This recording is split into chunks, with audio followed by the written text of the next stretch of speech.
এই সাগরটা যে দেখছেন এটা মালয়েশিয়া পেনাংয়ে। এবার কিন্তু আমরা যেখানে আছি এটা কিন্তু আইল্যান্ড পেনাং।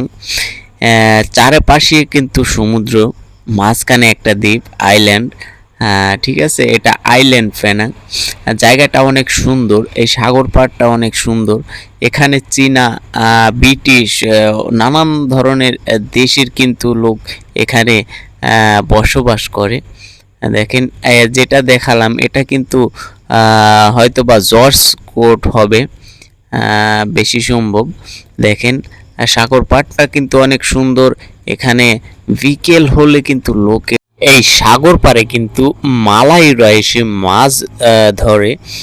বড় বড় মাছ কিন্তু এরা ধরে। দেখেন বসে আছে লোক, মাছ ছিপ নিয়ে কিন্তু বসে আছে মাছ ধরার জন্য। দেখেন এটা কিন্তু নোনা পানি, সাগরের পানি কিন্তু নোনাই হয়। দেখেন মাঝখানে কিন্তু জেলের নৌকা আছে। দৃশ্যটাও কিন্তু অনেক সুন্দর। দেখেন অনেক অসাধারণ। এই সাগরে কিন্তু কূল দেখা যাচ্ছে না, অনেক বড় একটা সাগর। দেখেন এই পাশে দেখা যাচ্ছে কিন্তু ওই পাশে কোনো কূল দেখা যাচ্ছে না। আর সামনের এই যে দেখছেন এখানে কিন্তু জাহাজ, জাহাজের টার্মিনাল।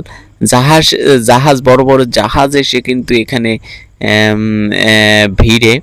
এখানে কিন্তু আপনার লোকজন এখান থেকে নিয়ে যায়।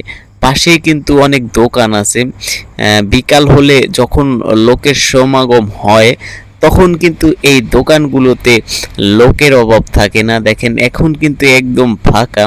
বিকেল হলে লোকের অভাব দেখবেন না এই জায়গাতে, কারণ তখন কিন্তু সবাই ঘুরতে আসে এই পর্যটন এলাকাতে সাগর পাড়ে।